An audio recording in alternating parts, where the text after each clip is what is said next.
안녕하십니까? 뭔가 여자분들의 사연만 가득한 곳에 제가 이렇게 글을 쓰려고 하니 부끄럽네요. 어떤 말부터 시작해야 좋을지 도저히 감도 잡히지가 않고요. 간단하게 저를 소개하자면 저는 경기도 외곽에서 주물 공장을 운영하는 아버지 밑에서 일을 배우고 있는 30대 후반 남자입니다. 생긴 게 멀끔하거나 잘생긴 게 아니라 그런지 연애도 사실 몇 번 못 해봤고 만났던 여자도 다 짧게 스쳐간 인연입니다.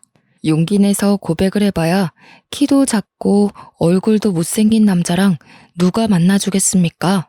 늘 항상 차이기만 반복하니까 어느 날부턴가 여자를 만나야겠다는 생각조차 안 들더군요.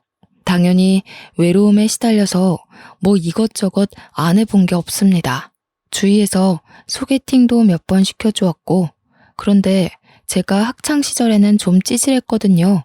일친 친구들한테 빵 셔틀도 하고 많이 맞기도 해서 상당히 소심한 성격을 가지고 있습니다. 그러다 보니 애프터 신청도 잘 못하고 여러모로 연애하기에 좋은 스타일은 아니죠.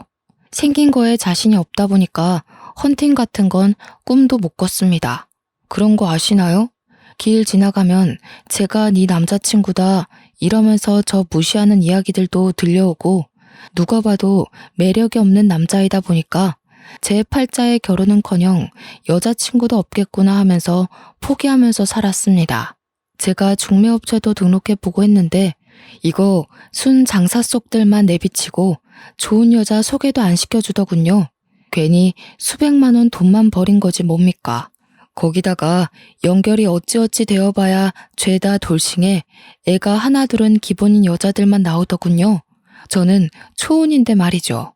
그래서 그걸로 업체에 따지니까 제 수준에 맞는 여자가 그 정도래요.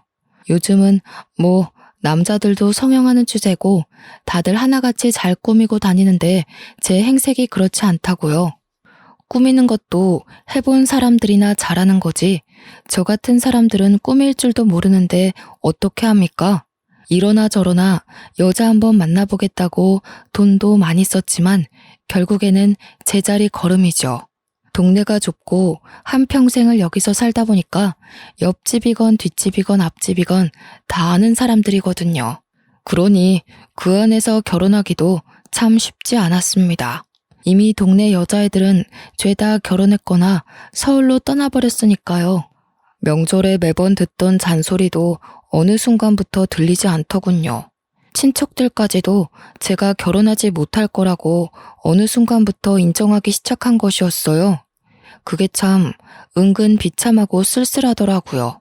저는 아직 마음의 불씨가 조금은 남아있는데 주위에서 저를 포기해버리고 낙인 찍어버리니까 이도저도 안 되는 느낌이 들고요. 제가 오죽하면 술집에 가서 돈도 엄청나게 써봤습니다. 불쌍한 아가씨 하나 구해주겠다는 심산으로다가 제 옆에 딱 붙어있을 그런 여자 하나 없겠냐고 술집도 동네는 다 뒤지고 다녔어요. 근데 없더라고요. 제 옆을 지켜줄 사람 하나 없다는 게 참 제가 많은 것을 바란 것도 아닌데요. 그저 이 한 몸 따뜻하게 안아줄 여자 하나 찾는 게 이렇게나 어려운 일일 줄 상상이나 했겠습니까? 친구들은 벌써 애가 셋인 애들도 있는데 그런 친구들 볼 때마다 부러워서 친구들도 만나지 않게 되더라고요. 그렇게 어찌어찌 하루를 버텨가면서 살고 있었습니다. 매일 주물 공장에서 아버지 일을 도와 땀을 뻘뻘 흘리며 지냈죠. 돈은 수중에 많았지만 이 돈을 쓸 일이 없으니 뭐 일을 하는데 재미도 못 느끼고 있었습니다. 여자친구만 생기면 퍼다 나를 수 있는데 하는 아쉬움이 있었죠. 그러던 도중 동네에 소문 하나가 퍼다하게 나기 시작했습니다. 바로 학창시절 저를 괴롭혔던 일진 최강식이가 동네로 돌아왔다는 소문이었습니다. 강식이는 정말 힘도 세고 키도 컸던지라 동네에서 최강 포식자라고 불리우던 놈이었습니다. 저는 그 놈이랑 눈도 마주치지 못할 만큼 힘없는 초식 동물이나 다름없었죠. 강식이 그놈이 고등학교를 겨우 졸업하자마자 사업을 하겠다고 서울로 올라가서 근 17년을 동네에 내려오지 않았던 놈입니다. 여기가 경기도에 속해 있긴 하지만 외곽이라 거의 시골이나 다름없거든요. 한번 서울에 간 아이들은 절대로 돌아오고 싶어 하지 않는 동네란 말이죠. 동네가 좁고 소문이 빠르게 퍼지는 만큼 강식이가 서울에서 망하고 이 동네로 쫓겨오듯 이사를 왔다는 소문이 났습니다. 사업이 망해도 얼마나 망했으면 야반도주했다는 소문까지 들리더군요.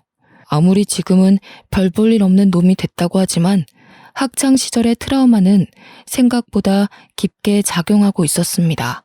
저는 그놈에게 뜯긴 돈도 많고 얻어맞기도 많이 해서 그런지 마주칠까봐 무서워서 동네 돌아다니기를 피하고 있었습니다.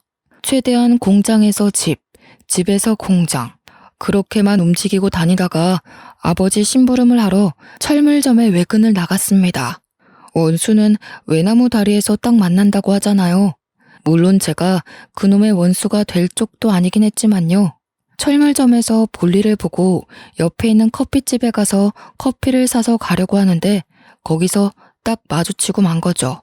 옛날 일은 다 잊어버린 건지 저를 보고 반갑게 야, 김진수 아니냐 하면서 인사를 하는데 얼마나 놀랐는지 모릅니다. 저한테는 저승사자나 다름없는 놈이었거든요. 학교 끝나고 집에 갈 때 쉬는 시간에 체육 시간에 틈틈이 야, 김진수 하고 부르면 저는 쪼르르 달려가 강식이의 심부름을 했어야 했습니다. 그때는 뭐 지금처럼 학교폭력위원회 같은 게 있지도 않았고 힘센 친구들이 약한 애들 괴롭히면 선생님들이 그냥 너도 힘을 키워라 하고 말았으니까요. 제 이름을 부르면서 손을 흔드는데 그때의 기억이 몰려오면서 등에 식은땀이 쫙 나더라고요. 하지만 이제 30대 후반에 접어든 나이 아니겠습니까? 저라고 언제까지 거북이처럼 등딱지에 숨어 있을 수도 없었고요. 최대한 아무렇지 않은 척 강식이에게 인사를 했죠. 근데 저한테 돈이나 좀 빌려달라고 할 줄 알았던 놈이 되게 반가워하는 거예요. 나중에 술이라도 한번 먹자면서 예전 일 이야기도 하고 사과하고 싶다고 하는 겁니다. 강식이 이놈이 서울놈들한테 된통 당했다고 하더니 철이라도 든 건지 저한테 악수를 요청하는데 저도 그 손을 덥석 잡았습니다. 저에게도 한 걸음 나아갈 기회가 온 거나 다름없다고 생각했던 거죠. 물론 술을 먹자고 하니 좀 뜨뜻미지근했지만 적어도 술값 내는 건 삥 뜯기는 게 아니니까 다행이지 않겠습니까? 저한테 휴대폰을 쓱 내밀면서 핸드폰 번호를 알려달라고 하길래 알려줬죠. 번호도 교환했겠다. 언제 연락 오려나 휴대폰만 바라보고 있는데 다음날 저녁에 퇴근하는데 연락이 오더라고요. 한잔하고 싶은데 시간 되냐? 하고 물어보길래 또 의외라고 생각했습니다. 옛날 강식이 같으면 나와 라고 했을 텐데 시간이 되냐고 물어보기까지 하다니 약간 으쓱해지더라고요. 제가 얼마나 소심했으면 고작 저런 약속 잡는 연락에도 의미를 두겠습니까? 아무튼 거절할 명분도 없고 저도 한잔하면 좋겠다 싶어서 만나기로 했죠. 동네 술집에서 이미 한잔하면서 저를 기다리고 있길래 앞에 앉아서 뭐 이런저런 이야기를 했습니다. 서울에서 사업하다 망해서 왔다는데 서울살이 이야기를 하기도 좀 머쓱해서 고등학교 시절 이야기를 했죠. 저한테 야, 그땐 미안하다 하면서 사과를 하는데 은근히 울컥하면서 마음이 녹아내리더군요. 그땐 내가 철이 없었다. 그게 멋있어 보이는 줄 알고 약한 친구들을 괴롭혔었지 하면서 이야기를 하는데 표정이 영 안 좋아 보였습니다. 내가 하도 애들 괴롭히고 다녀서 벌받나 보다. 서울에서 완전히 망했거든. 소식은 들었지? 하면서 대화를 이어나가더군요. 저는 뭐 강식이 심기를 거스르지 않고 싶어서 끄덕끄덕 거리면서 장단만 맞춰주었습니다.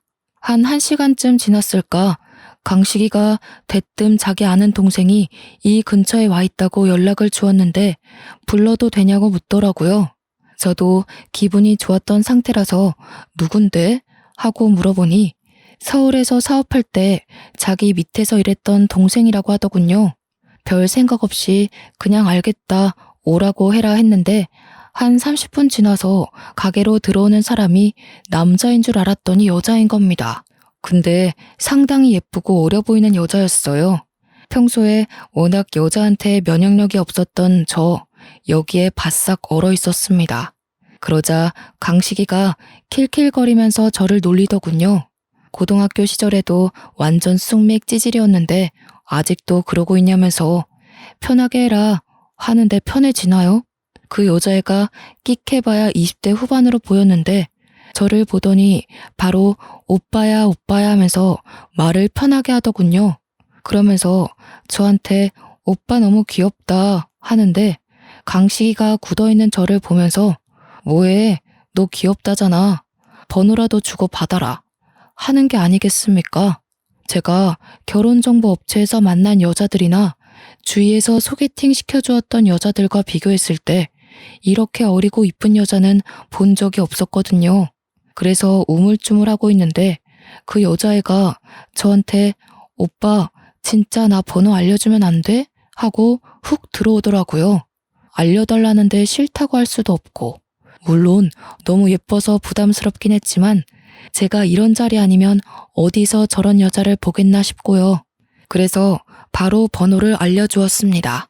그러더니 자기가 원래는 서울에 사는데 여기 볼 일이 있어서 자주 온다고 만나면 밥이라도 한 끼 사달라고 하더군요.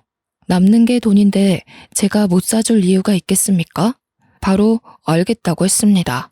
이어진 술자리에서도 처음에 강식이 옆에 앉아 있다가 제 옆으로 와서 쫑알쫑알 말을 거는데 너무 예뻐서 눈이 부시더라고요. 사교성도 좋고 대화도 잘 이어나가고 저 같은 쑥맥에게도 관심을 가져준다는 게 너무나도 좋았습니다. 오죽하면 술자리를 파하고 집에 가는 길이 아쉬워 죽겠더라고요. 저한테 자기 이름이 이영미라고 소개한 그 여자가 자꾸 머릿속에 맴돌아서 밤잠을 설칠 지경이었습니다. 그런데 다음날 눈을 떠서 양치를 하고 있는데 영미한테 연락이 오는 게 아니겠습니까? 자기도 근처 찜질방에서 자고 일어났는데 배가 고프다면서 해장국 사줄 마음 없냐는 겁니다. 숙취 없어? 해장하러 갈래 오빠?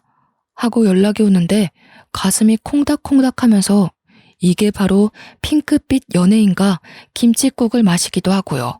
옆에 찰싹 달라붙어서 오빠 오빠 하는데 안 넘어갈 남자가 어디 있겠습니까? 그래서 바로 만나자고 했죠. 해장국도 먹고 커피까지 마신 다음에 버스 정류장까지 데려다 주었습니다. 집에 서울인데 버스 타고 지하철 타고 가려니 벌써 지친다고 하길래 저는 큰맘 먹고 택시 타고 가라고 15만 원을 쥐어주었습니다. 택시비 그 정도면 충분하지 하니까 많이도 준다고 제 어깨를 찰싹 때리는데 제 심장을 때리는 것 같은 기분이었어요. 호구라고 욕해도 뭐 어쩔 수 없죠. 그만큼 마음에 들었던 여자니까요. 택시가 와서 태워 보내는데 창문을 쓱 열더니 저한테 오빠, 나 오빠 만나러 또 와도 돼? 하고 묻는 겁니다. 그래서 당연히 된다고 언제든지 보러 오라고 나 할 일도 없고 여자도 없고 취미도 없다고 막 줄줄이 늘어났죠. 누가 봐도 관심이 있다고 대놓고 표현한 거나 마찬가지 아니겠습니까? 그러자 영미가 알겠다고 또 보러 오겠다고 하더군요. 그 뒤로 진짜 주말마다 저희 동네에 와서 저를 불러내는데 너무나도 행복했습니다. 강식이와 영미, 저 이렇게 셋이 만나서 동네 술집이란 술집은 다 돌아다닌 것 같네요. 셋이 만나도 제 옆에 찰싹 붙어앉는 영미를 보면서 저와 마음이 같은 건 아닐까 생각도 했고요. 그런데 영미가 저한테 어느 날 셋이 말고 둘이 보면 안 되겠냐고 하더라고요. 그래서 아 그래? 그럼 둘이 만날까? 하고 연락을 했는데 은근히 강식이한테 미안하고 찝찝한 겁니다. 그래서 강식이에게 연락을 했어요. 영미가 둘이서 보고 싶다고 하는데 둘이 만나도 되겠냐고요. 그러니 강식이가 저한테 그러더라고요. 그걸 왜 자기 허락을 막고 앉아있냐고. 남자답게 데이트 신청하라고요. 강식이까지 저를 응원해주는 분위기라 저는 용기를 내었습니다. 영미에게 데이트 신청을 했고 영미는 좋다고 주말에 오겠다고 했습니다. 제가 차가 있거든요. 그래서 영미를 데리러 가기도 하고 서울 집까지 데려다 주기도 했습니다. 서울에서 데이트를 하기도 했고 영미와 단둘이 보내는 시간이 점점 길어지게 되었습니다. 서울에 밤늦은 시간에 내려다주고 집으로 올라가는 영미의 손을 탁 붙잡았는데 영미가 곤란해하더라고요. 자기는 집에 들어가서 자야 한대요. 부모님이랑 같이 산다면서요. 아쉽지만 밤에 들어가야 한다는 여자를 제가 어찌 붙잡을 수 있겠습니까? 만리장성이야 언제든지 싸울 수 있다는 생각에 영미를 그렇게 집으로 보내주었죠. 그렇게 한 3개월을 만나니 영미가 저한테 투정 아닌 투정을 부리더군요. 나 오빠 자주 만나고 싶은데 집이 서로 너무 멀어서 힘들다. 나 그냥 오빠네 동네에 원룸 월세라도 하나 얻을까? 하는 겁니다. 저야 완전 땡큐 아니겠습니까?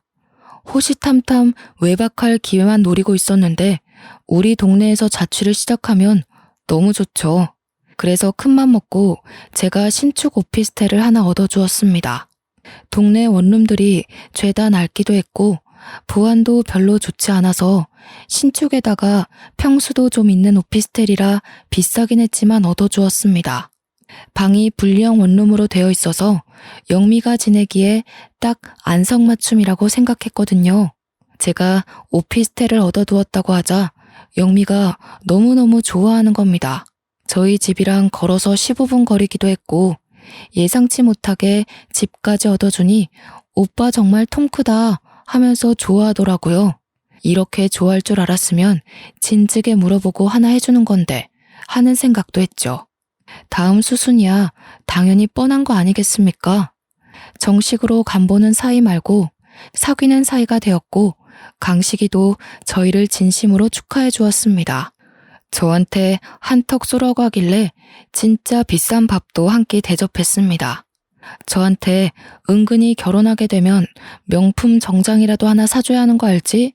하고 이야기하길래 당연한 거 아니냐고 걱정 말라고 했죠. 결혼이라니 드디어 30대 후반에 10살이나 어린 여자 만나서 결혼까지 하는 건가? 제 행복 회로가 엄청나게 돌아갔습니다. 그렇게 사귀는 사이가 되고 한 6개월쯤 흘렀을까요? 아무리 오피스텔에서 자주 본다고 해도 영미가 본가인 서울에 일주일에 3-4번은 가야 하니까 떨어져야 하는 날이 오잖아요. 그게 너무 아쉽고 서운하고 미치겠는 겁니다. 매일 봐도 보고 싶은 우리 영미를 어떻게 하면 좋을까 고민하다가 이럴 거면 아예 결혼을 하자는 생각이 들었습니다. 그래서 제가 결혼하자고 다짜고짜 프로포즈를 했어요. 당연히 준비 안 된 상태에서 말부터 나왔던 거라 영미가 당황해하고 싫어할지도 모른다고 생각했는데 영미가 울더라고요. 언제 이 말을 해줄지 기다리고만 있었다면서 당장 결혼하고 싶다고 저한테 이야기를 하는 겁니다. 저는 영미가 울자 심장이 조여드는 기분이 들었어요. 나에게도 이렇게 나를 기다려주고 사랑해주는 여자가 생겼구나. 너무 행복하다 생각했죠. 저는 프로포즈도 받아들였겠다. 처가에 인사를 하러 가겠다고 이야기를 했습니다. 근데 영미가 상당히 곤란해하는 표정을 지으면서 사실 말을 못한 게 있다는 거예요. 그래서 뭐냐, 화내지 않을 테니 지금이라도 말해달라 했더니 사실 자기가 부모님이 없대요. 그래서 저는 너무 놀라서 그동안 부모님 때문에 서울집에 가야 한다고 했던 거 아니냐, 서울집은 뭐냐고 천천히 물어보았습니다. 혹시나 영미가 결혼 못하겠다고 할까봐 화도 내지 않고 침착하게 달래면서 물어봤어요. 그러니 영미가 그러더라고요. 사실은 부모님이 일찍 돌아가셔서 이모네 집에서 눈칫밥 먹으면서 살고 있다고요. 갑자기 마음 한구석이 너무너무 아파오면서도 의문이 들더군요. 그럼 오피스텔에서 쭉 지내지 뭐하러 이모 집에 눈칫밥 먹으러 갔었냐고 했습니다. 그러자 영미가 급격하게 풀이 팍 죽으면서 이모네 집이 워낙 엄격해서 그럴 수 없었다고 했습니다. 그러면서 지금 만나는 사람이 있는 것도 모르고 어차피 결혼식 한다고 해봐야 혼주석에 앉아줄 것도 아니라면서 인사하지 말자고 하더군요. 그때는 그게 이상한 거라는 생각을 전혀 못했습니다. 그저 집에서 많이 구박을 받았구나. 그래서 이모네를 빨리 탈출하고 싶구나. 어떻게든 인연을 끊고 싶구나 하는 생각만 한 거죠. 아무튼 영미에 대한 사정을 다 알게 된 이후에 저희 집으로 인사를 하러 갔습니다. 저도 어머니를 어린 시절에 일찍 여의었기 때문에 아버지와 둘이 살고 있어서 큰 부담 갖지 말라고 했습니다. 영미에게 너스레를 떨기 위해 시집살이 시킬 시어머니 없으니 얼마나 좋냐고 묻기까지 했죠. 영미는 자기 긴장 하나도 안 했다면서 하루빨리 인사드리고 같이 살 집이나 보러 갔으면 좋겠다고 했습니다. 오피스텔은 둘이 살기 너무 좁아서 제가 아파트를 매매하려고 했거든요. 우리 집에 인사를 드리러 갔는데 아버지께서 전날까지도 진짜 엄청 기대를 하셨거든요. 제가 여자를, 그것도 결혼할 여자를 소개시켜 드리겠다 하니까 눈물까지 글썽이면서 사실 자기는 완전히 포기하고 있었다고. 하나뿐인 우리 아들이 평생 혼자 늙어 죽을까 걱정했는데 40을 앞두고 결혼할 여자를 데리고 온다고 하니 너무 기쁘다고 했어요. 엄청나게 기대하시는 게 눈에 보여서 우리 영미를 보면 껌뻑 죽으시겠다 했는데 영미가 인사를 드리러 딱 들어갔는데 아버지 표정이 약간 오묘했어요. 분명 아침까지도 귀한 손님 잘 모시고 와라 하면서 엄청 기대하고 계신다고 이야기를 했는데 막상 영미를 보시는 순간 고개를 갸우뚱하시면서 그냥 쩝 하고 마시는 겁니다. 그날 밥 먹는 내내 아버지는 뚱하게 별 말씀도 없으시고 영미 혼자서 아버님 하면서 이야기를 했죠. 저는 그런 아버지께 실망을 했습니다. 무려 제가 결혼하고 싶다는 여자를 데리고 왔는데 그렇게 아무 반응도 없으시고 있으니 우리 영미는 얼마나 눈치를 받겠어요.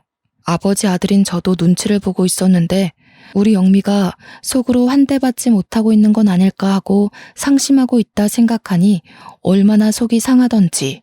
저는 영미를 오피스텔까지 데려다주고 집으로 돌아와서 아버지께 조금 화를 냈습니다. 어떻게 제가 결혼하겠다고 데려온 여자한테 그런 반응을 하실 수가 있어요? 저 너무 서운합니다. 하면서 이야기를 하니 아버지께서 저를 흘겨보시는 겁니다. 그러면서 어디서 만났냐? 술집에서 만난 여자냐? 하고 물어보는데 심장이 턱 멎은 듯 했어요. 어떻게 예비 며느리한테 그런 말을 하실 수 있냐고 술집에서 만난 여자 아니라고 했죠. 물론 첫 소개는 술집에서 이뤄지긴 했지만 아버지가 말한 의미가 그 말이 아니잖아요. 그래서 강식이 소개로 만난 여자고 번듯하게 서울에서 직장 생활도 하던 사람이라고 대꾸했습니다. 아버지는 강식이가 누군지 한참 생각하시더니 저한테 어휴 속도 없는 새끼라면서 강식이가 소개해준 여자가 멀쩡하겠냐고 하더군요. 저는 아버지가 그렇게 편협한 생각을 가지며 사시는 분인지 몰랐습니다. 너는 참 보는 눈이 쥐똥만큼도 없다. 착하긴 뭐가 착한 애야? 딱 보니까 술집에서 굴러먹던 여자 같던데.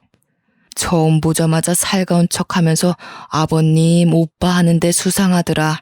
저런 애랑 진짜로 결혼하겠다고? 저는 아버지가 저런 이야기를 하시는 게 정말 이해가 안 가고 너무나도 서운했습니다. 당연히 좋아하실 줄 알았는데 반대를 하시니까 당황스럽기까지 했고요. 저한테 아주 난리다 난리야 하는데 정말 어떻게 갈피를 잡아야 할지 모르겠더라고요. 하지만 제 인생의 영미가 아니면 두 번 다신 여자를 만날 수 없을 것 같다는 느낌이 들었고 우리 불쌍한 영미의 울타리가 되어주어야겠다고 생각했어요. 그래서 저는 아버지께 그냥 원래의 마음대로 결혼하겠다고 했습니다. 아버지가 그 말씀하신 거 후회하게 해드리겠다고 우리 영미가 얼마나 착하고 참한 아이인지 아버지께 보여드리겠다고 했죠. 제가 또 고집이 똥꼬집이라 아버지께서도 더는 별말 안 하셨습니다. 속으로는 내심 알고 계셨을 거라 생각합니다. 제가 영미 아니면 여자를 더는 못 만날 것 같다는 걸요. 이왕 결혼하겠다고 불도저처럼 밀어버린 거 저도 오피스텔로 들어가 같이 부대끼며 살아볼까 했습니다. 아버지께서 반대하신 이유로 약간 껄끄러워서 피하고 싶은 마음도 있었거든요. 근데 영미가 또 그건 싫다고 하더라고요. 아직까지는 방구도 트고 싶지 않고 화장실 가는 소리도 들려주고 싶지 않다고요. 벌써부터 신비로움이 떨어지면 일찍 정 떨어지는 거 아니냐고 죽어도 싫다고 하길래 서운했지만 알겠다고 했습니다. 저한테 끝까지 예쁜 모습만 보여주고 싶다고 하는데 싫어할 남자가 어디 있겠나요? 영미와 저는 분주하게 보냈습니다. 틈틈이 연락 오는 강식에게도 결혼을 준비하고 있는 과정도 다 말해주고요. 식장도 잡고 옆 동네에 유명하다는 스튜디오에서 결혼식 사진까지 다 찍었고요. 메이크업 준비까지 완벽하게 했죠. 그런데 오피스텔 단기 계약이 끝나가는 시점이 오고 말았습니다. 계약 자체를 1년으로 단기로 잡기도 했고 제가 영미와 만난 지 벌써 1년이 다 되어가는 시점이라니 감회가 새롭더군요. 계약을 연장할 거냐고 묻는데 결혼식이 코앞이고 집을 어차피 구하려고 마음먹었으니 비우겠다고 했습니다. 저는 큰맘 먹고 아파트 전세 계약을 했습니다. 원래는 매매를 하려고 했지만 예상치 못하게 아버지께서 은근 반대를 하고 나서시는 바람에 돈이 모자라서 전세를 얻게 되었죠. 이 근방에 워낙 매매가가 저렴하긴 했지만 그래도 대출을 받아서 허덕이고 싶은 마음은 없어서 그동안 모아두었던 적금을 깨부셨습니다. 그러고 나니 전세 가격 정도는 너끈히 해결할 수 있는 돈이 생기더라고요. 영미에게도 계약한 집을 보여주니 눈물을 흘리더군요. 이렇게 큰 아파트에서 살게 될 줄 꿈에도 몰랐다고 하면서 평생 소원이 아파트에 사는 것이었대요. 우리 영미 꿈이 참 소박하기도 하지. 고작 아파트에서 사는 게 꿈이라뇨. 우리 신혼집을 한바탕 자랑하고 난 다음 영미의 짐을 그쪽으로 옮기라고 전해주었습니다. 당연히 너무 좋다고 난리난 와중에 저한테 집 명의는 누구 명의로 했냐고 슬쩍 물어보더군요. 그래서 전세라서 누구 명의든 상관없지 않냐고 단문하니 고개를 끄덕이더군요. 약간 서운해하는 눈치라 제가 웃으면서 2년 뒤에 매매할 때는 공동 명의로 해주겠다고 하니까 활짝 웃었습니다. 저는 그런 영미의 얼굴을 보고 전세 계약을 하러 돌아다닌 시간이 아깝지 않다고 생각했죠. 이제 부부가 되고 2년을 더 살다 보면 매매 계약할 때 공동명의 못 해줄 이유가 있겠습니까? 더 좋아져서 아예 우리 영미 이름으로 집을 사주고 싶어질지도 모르는 거죠.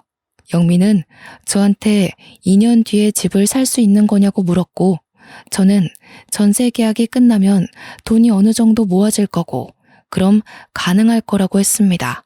이모네 집에서 눈칫밥을 먹으며 살았던 기억이 있어서 그런 건지 자기 집에 대한 욕심을 좀 부리더군요. 저한테 찝찝거리는데 너무 마음이 아팠습니다. 그 뒤로 영미와 저는 오피스텔에서 작은 짐부터 하나둘 옮기기 시작했습니다. 영미가 혼자서도 충분히 할 수 있다고 했지만 곱디고 온 우리 신부 손을 힘들게 해서야 되겠습니까?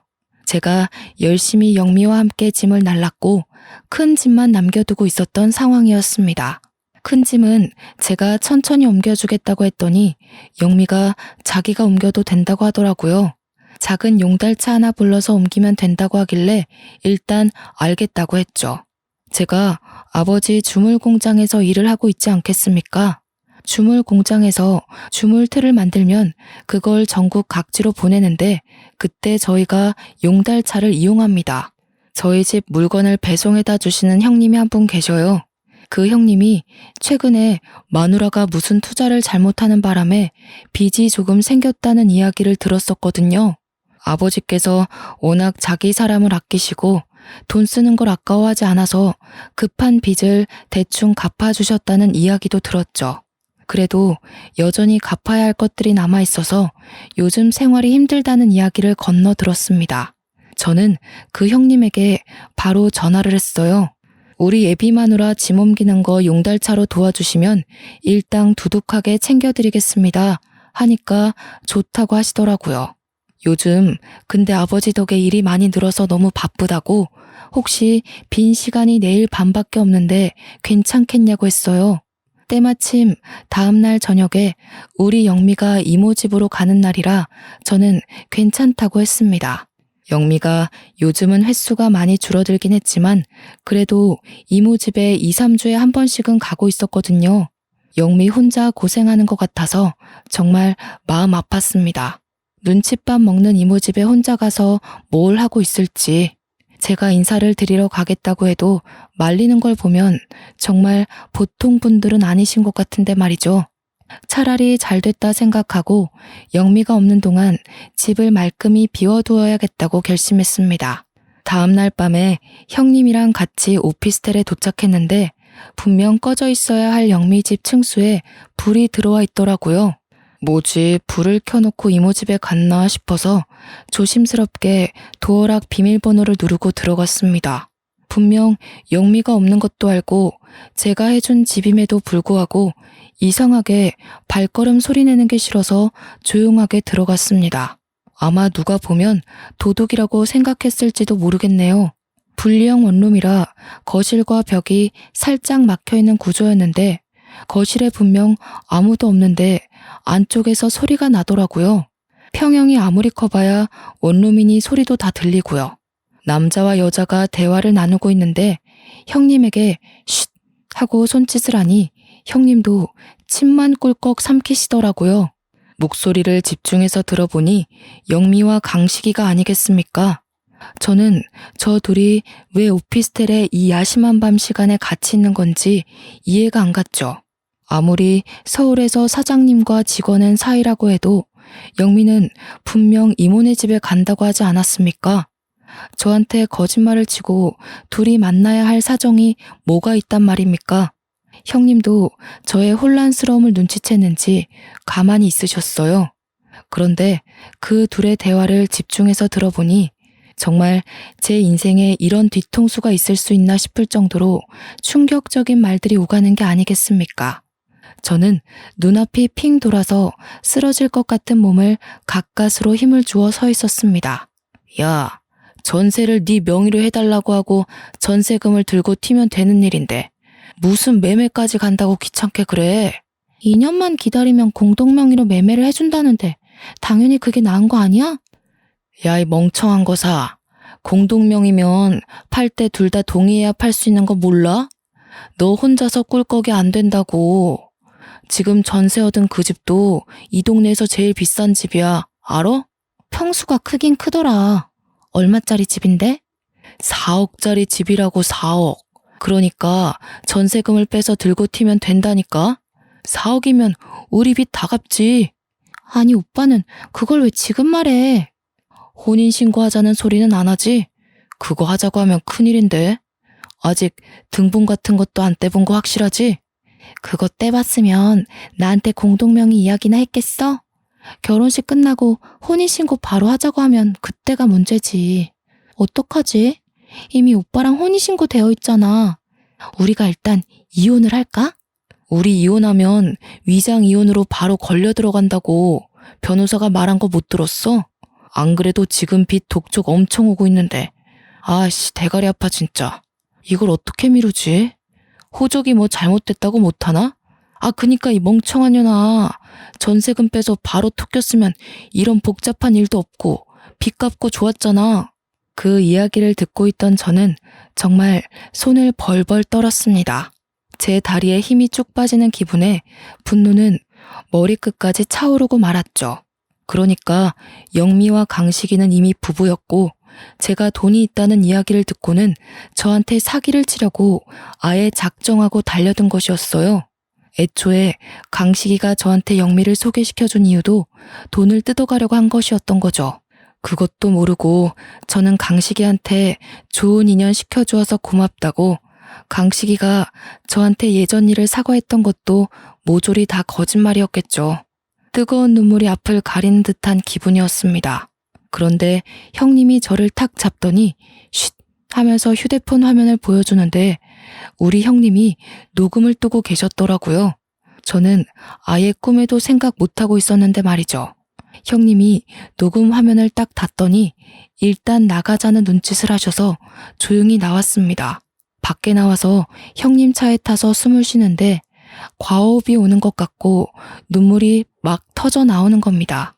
형님이 제가 아이처럼 엉엉 우는 모습을 보더니 저 연놈들한테 복수를 하자고 그냥 두면 안 된다고 하시더라고요. 이미 결혼식은 코앞이고 저는 멍청하게 당하게 생겼는데 무슨 복수를 더합니까 하니까 좋은 생각 있다고 하시더군요. 형님은 저에게 녹음 파일을 전송해 주시고는 청첩장을 언제 돌리기로 했냐고 물어보시는 겁니다. 그래서 오늘 청첩장이 나왔고 내일부터 돌리려고 했다고 하니 개개인으로 돌리지 말고 한데 모아서 청첩장을 돌리라는 겁니다. 결혼식을 할지 말지도 정하지 못한 와중에 청첩장을 왜 돌리냐고 하니까 머리가 그렇게 안 돌아가냐고 하더라고요. 사람들을 청첩장 준다고 죄다 불러 모은 뒤에 녹음 파일을 풀고 동네방네 소문을 내자는 겁니다. 천하의 강식이가 이런 식으로 동창들 등쳐먹고 다닌다고 뿌리고 다니자고요. 그래서 저는 형님과 함께 계획을 짰습니다. 약혼식처럼 간략하게 청첩장 돌리는 자리를 마련했고 동네 사람들은 물론이고 동네 사람들의 사돈의 팔촌까지 모두 불러 모았습니다. 영미에게도 강식이에게도 약혼식 같은 자리로 영미에게 추억을 만들어주려고 하는 거니까 부담 없이 오라고 했고요. 강식이에게는 네가 말했던 명품 정장 줄 테니 꼭 와달라고 했죠. 당연히 아무것도 모르는 동네 사람들은 잔치가 열렸다고 좋아서 오시고 아들이 망했다는 소문에 한동안 집 밖을 나서지 않던 강식이네 부모님까지 모조리 오셨습니다. 사람들은 강식이에게 네가 우리 동네 노총각 결혼 주선했다며 아주 장하다 하면서 한마디씩 하셨어요. 영미는 저한테 드레스 같은 원피스를 입고 나타나서 예물 반지는 언제 주냐며 자기가 원하는 1캐럿 다이아 반지로 준비한 거 맞냐고 물어보더라고요. 저는 좋은 거 줄 테니까 조금만 기다리라고 했죠. 동네 사람들이 득식을 하게 모여들었고 다들 축하의 말을 전해주고 있는데 제가 마이크를 들고 이야기를 시작했습니다. 동네 사람들 모두 이렇게 모여주셔서 감사합니다. 근데 이 자리를 결혼식 청첩장을 돌리려는 자리가 아니라 뱀 같은 두 연놈들의 추악한 실태를 까발리는 자리입니다. 제 말이 끝나기 무섭게 마을회관 전체 스피커를 통해서 마을 곳곳에 녹음 파일 음성이 뿌려지기 시작했어요. 형님이 미리 이장님한테 양해를 구해서 마을 전체를 울리는 방송 허락을 받아둔 것이었습니다. 동네방네에 영미와 강식이의 그날의 대화가 울려 퍼지고 두 사람은 얼굴이 사색이 되었죠. 아무것도 모르는 동네 사람들은 이게 누구 목소리야? 무슨 내용이야? 저게 다 뭐야? 하면서 난리가 났습니다. 그래서 저는 다시 마이크를 들고 모든 전말을 이야기하기 시작했습니다. 저도 얼마 전에 알았습니다. 최강식과 저의 결혼하려던 이영미가 사실은 부부였다 이 말입니다. 제가 가진 돈이 탐이 나서 둘이 짜고 이 일을 벌인 겁니다. 제가 얻은 아파트 전세금을 들고 튀려고요. 동네 사람들은 난리가 났죠. 미친 거 아니냐? 그 연놈들 어디에 있냐? 막 소란이 시작되고 영미는 저를 보면서 벌벌 떨고 있었습니다. 강식이도 지 부모 옆에서 얼굴이 새파랗게 질렸는데 마을 사람 중 누가 강식이 부모님을 발견한 것입니다. 강식이네가 동네에서 슈퍼를 좀 크게 운영하고 있었거든요. 사람들이 모두 손가락질하면서 이제 강식 슈퍼에 가면 안 되겠다고 사람을 어떻게 이렇게 등쳐먹을 수 있냐고 비난을 퍼부었습니다. 동네 토박이가 하는 슈퍼라서 물건이 썩어 빠져도 우리로 팔아줬는데 더는 가지 말고 대형마트 가자면서 다들 손가락질했어요. 그러니 강식이 부모님도 사색이 돼서 강식이 등을 퍽퍽 치며 이게 다 진짜냐고 싸우고 계시고 최강식, 이영미, 너네 둘 다 내가 혼인빙자 사기로 고소할 거야. 알겠어? 그제서야 영미가 저한테 잘못했다고 돈에 눈이 멀어서 그랬는데 평생 속죄하며 살겠다고 울고불고 무릎 꿇고 빌더라고요. 저는 그대로 봐줄 마음이 전혀 없었습니다. 동네 사람들 다 온 자리에 경찰 하나 없었을까요? 저희 아버지와 제일 중마고이신 분이 바로 경찰이셨거든요. 제가 사기로 고소한다고 하니 경찰서로 가자면서 동네 사람들이 정말 돌을 던지려는 와중에 강식이와 영미를 데리고 경찰차에 태우셨습니다. 경찰서에 도착해서 조사를 하는데 글쎄 이 두 연놈이 서울에서 빚진 게 한두 건이 아니더라고요. 그 와중에 사기 전과도 있고 진행 중인 소송도 있었고요. 소송에 걸려서 경찰서 와서 수사를 받아야 하는 와중에 이 시골 마을로 잠수를 탄 것이었고 결국 지명수배까지 내려진 상태였습니다. 그래서 경찰서에서 조사를 받던 와중 바로 구속이 되어버렸습니다. 저도 당연히 혼인빙자 사기를 바로 걸어버렸으니 빼도 박도 못하는 신세가 되어버렸죠. 영미의 서울 이모 집도 당연히 거짓말이었습니다. 거기가 알고 보니 이 두현놈들이 몰래 얻었던 아지트였던 것입니다. 서울에서 근근히 사기치고 다니면서 숨어 지내던 아지트요. 이 동네에서 둘이 같이 있다가 저한테 걸리기라도 하면 안 되는데 서울 그 집에서 미래를 즐기고 있었던 것입니다. 그래서 저도 못 오게 한 거고 인사도 못 가게 한 거였죠. 이모는커녕 가족이라고는 남편인 최강식밖에 없는 여자였던 것이었죠. 저는 당연히 소송 진행했고 꼬박 10개월이 흐른 뒤에 승소를 했습니다. 그리고 바로 민사소송도 걸어버렸죠. 정신적인 위자료 청구까지 완벽하게 해버렸습니다. 최강식이는 죄질 나쁘다는 이유로 거기다가 잠수를 타고 숨어버린 괘씸죄까지 더해져 법정 구속을 당했습니다. 지금은 감방에서 죄수들과 행복하게 지내고 있을지 더러운 꼴 당하고 있을지 모르겠네요. 영미는 유치장 신세까지는 피했지만 빚을 다 떠안았다고 하더군요. 저한테 울고불고 찾아와서 뻔뻔하게 한 번만 도와달라고 했지만 저는 그런 영미의 뺨을 내리쳤습니다. 결국 어디 식당에서 하루 종일 설거지하면서 빚쟁이들한테 시달리고 있다는 소식이 들리더군요. 날이 추워지니 옆구리도 쌀쌀하지만 저는 평생 여자는 쳐다도 안 보고 살기로 했습니다. 제가 결국 아버지께 진심으로 사과드리자 아버지도 저를 다시 토닥여 주셨고요. 이번 일을 기회 삼아 오히려 더 당당해지자고 마음먹었습니다. 지금은 주물회사 경영권을 물려받아 누구보다 일을 열심히 하고 있습니다. 그냥 혼자 살 운명임을 받아들이고 열심히 살도록 하겠습니다. 제 이야기 어떠셨나요? 제가 너무 흥분해서 이야기를 한 건 아닌가 싶네요. 재미있게 들어주셨다면 추천 한번 눌러주세요. 감사합니다.